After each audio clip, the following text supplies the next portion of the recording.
Greg Biffle is probably one of the most underrated drivers in NASCAR history. He had the talent, the wins, and the respect of his competitors, but his career didn't end with the fanfare of some other stars.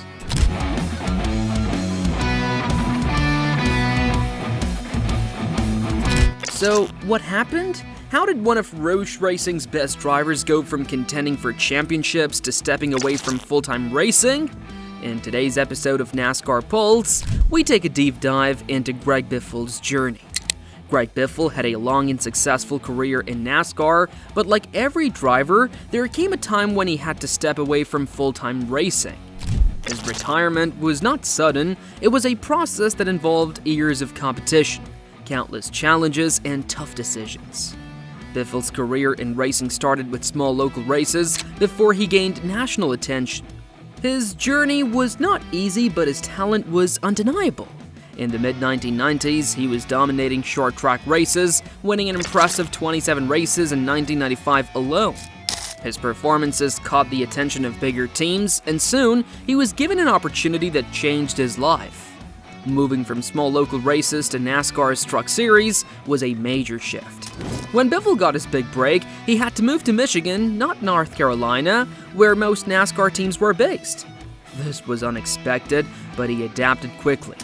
The early years of his career were filled with travel, learning, and intense competition.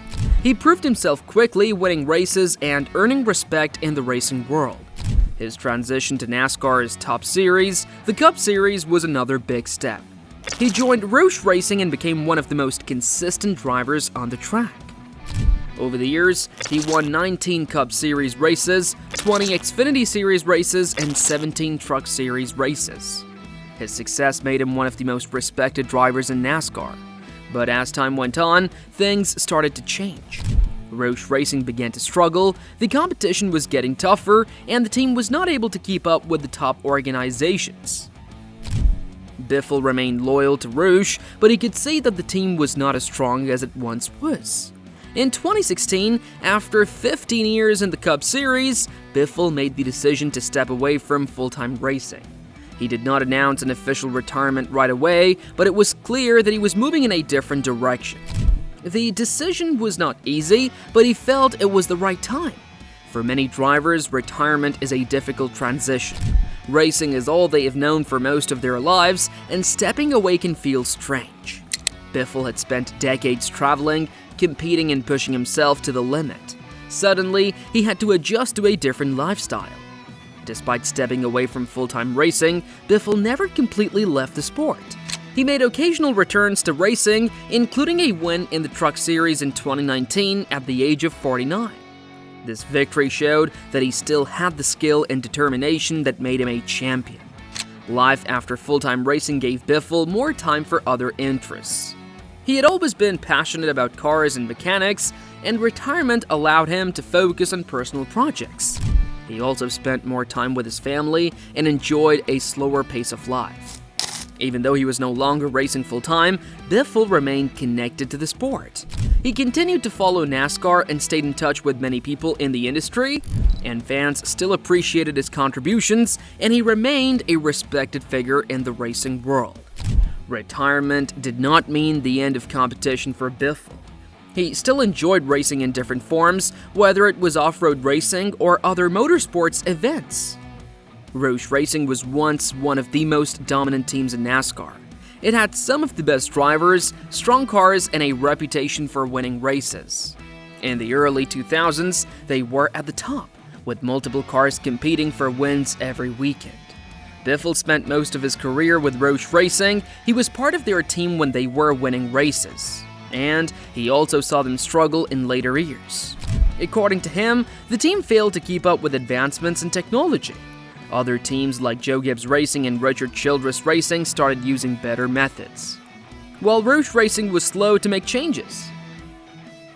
Biffle pointed out that Roush did not have a competition director when other teams did. This position is crucial because it helps a team stay ahead with the latest strategies, car designs, and data analysis. Jack Roush was known for being smart and efficient. He always tried to do more with less, and this worked for a while. But as NASCAR became more competitive, this strategy started to fail. Other teams invested heavily in new technology, while Roush Racing held onto its old ways. By the time they realized the mistake, it was already too late.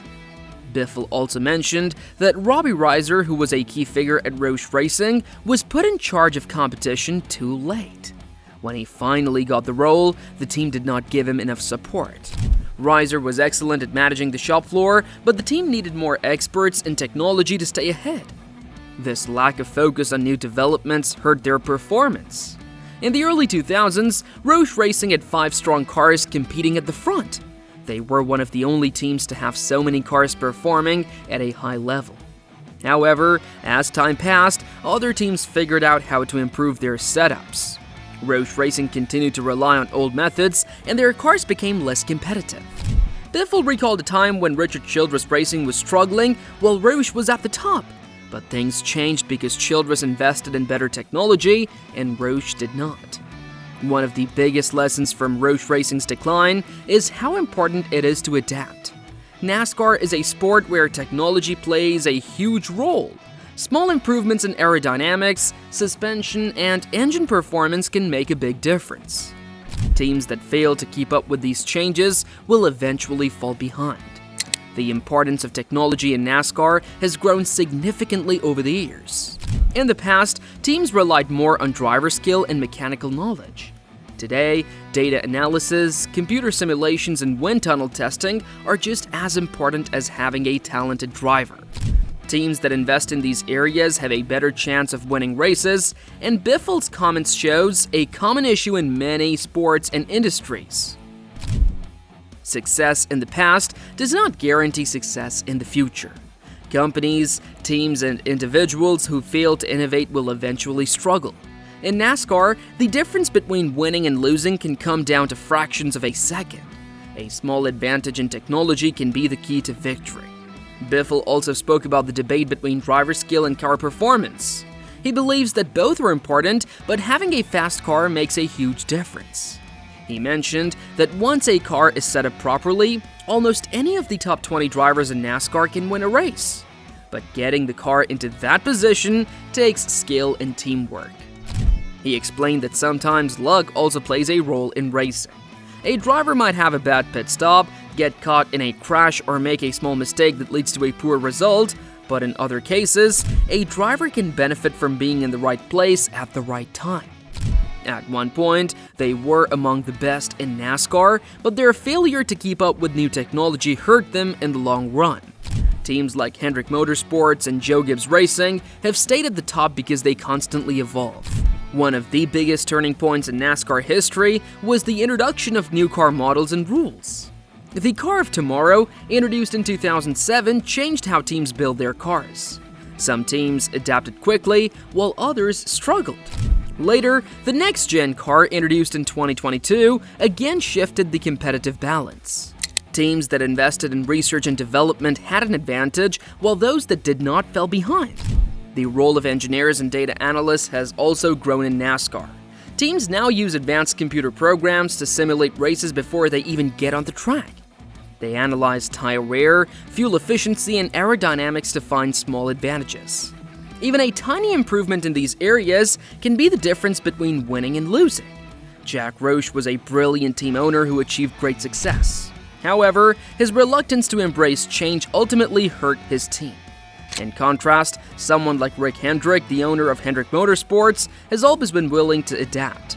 His team has remained one of the best because they constantly invest in new technology and talent. Another factor in Roush Racing's decline was the loss of key drivers. At their peak, they had stars like Matt Kenseth, Carl Edwards, and of course, Greg Biffle. Over time, these drivers either retired or moved to other teams. Replacing top talent is never easy, and Roush struggled to find new drivers who could match their previous success. Sponsorship is another important part of NASCAR. Teams need strong financial backing to invest in technology and hire the best people. As Roush Racing started to struggle, they lost some key sponsors. This made it even harder to compete with teams that had more resources. Success in NASCAR requires a combination of great drivers, smart engineers, and strong leadership. It also requires a willingness to embrace new ideas, and teams that fail to do this will eventually fall behind, no matter how successful they were in the past. So, looking at the current NASCAR, teams like Hendrick Motorsports and Joe Gibbs Racing continue to dominate because they stay ahead of the curve. They invest in the best technology, hire the best talent, and always look for ways to improve. Roush Racing now even struggles to keep up. And that's all we have for today's episode. Don't forget to give this video a like, smash that subscribe button, and also ring that notification bell while you're down there.